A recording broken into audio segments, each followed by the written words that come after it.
Hello everyone, welcome to Is Dying Light 1 Still Worth Playing in 2024, going on to 2025. See, this game is very interesting. It's basically made by Techland, the same people who made Dead Island. So let's get into our first segment, which is what this game was made for, Parkour. See, Parkour in this game is still very primitive, as games didn't really use it as much, but it's something, and it's very fun. It has a bunch of mechanics which I'm still learning about, and some techniques I'm still learning. But as you first play this game, you're gonna be, well, slow, and you're gonna not be as fast as if your parkour tree was max. It takes a little bit of getting used to. It definitely took me a while to get at least decently good, but when you reach max level, you're gonna be basically zooming around the city. Shit. They must have heard me.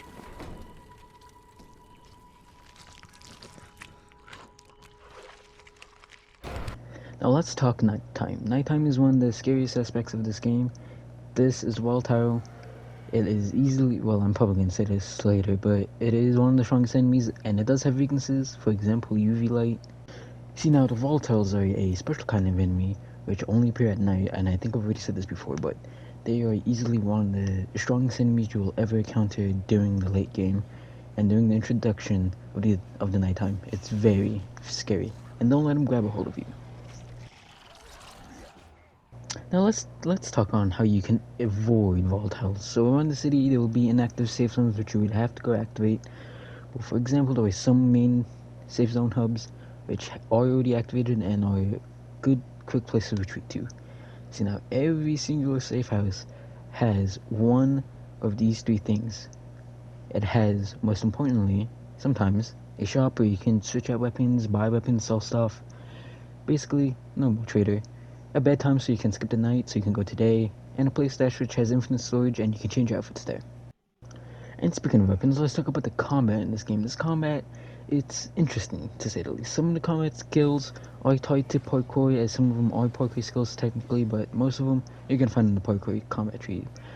One of the most iconic ones is the drop kick, which you just see me do, and you're gonna basically be combining both parkour and combat in this game. It's not quite like Dying Light 2, where in that game parkour is more used in combat than parkour, if that makes sense. But there are multiple ways to start playing this game. Me personally, I'm one of the people that like to do parkour around the city and technically not do combat, as it kind of gets repetitive and boring. You can say the same about parkour, but me, I just like to do parkour. Well, the parkour in this game is still pretty primitive, and it still had a long ways to go from the first game to the second game. But let's cut into our next segment.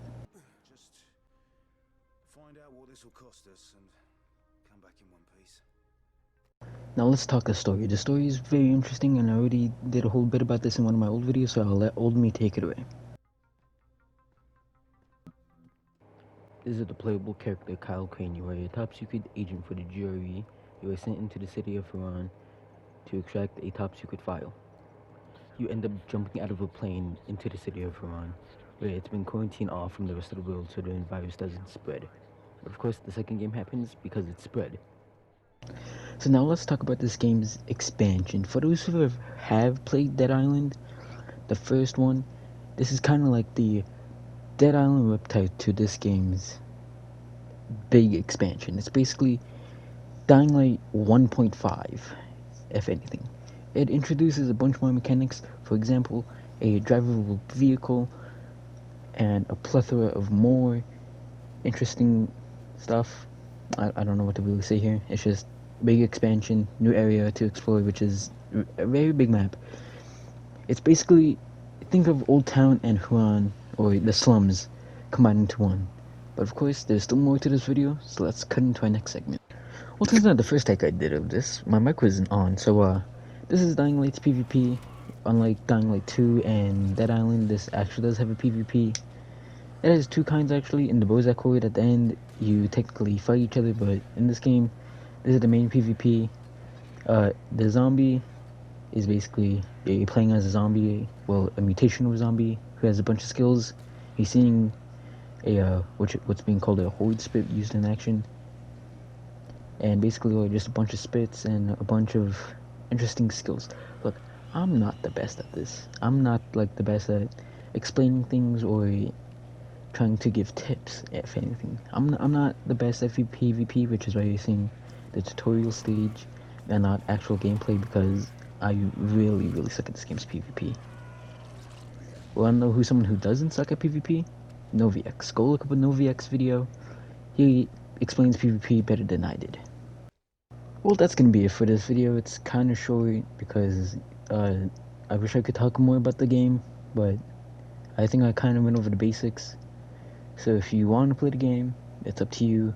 But I've also, this video has been in production since August, I think, 18th. The day I'm doing these voiceover, it is November 5th, going on to the 6th right now. So, this video has been on my back catalog and I just really wanted to get it out because I hate unfinished projects. I have a bunch of unfinished projects that I have to do. So that's why my upload schedule is kind of wonky and like kind of dog shit right now. I am posting shorts here and there, mainly my Guess the Dying Light character, even though those aren't doing that well.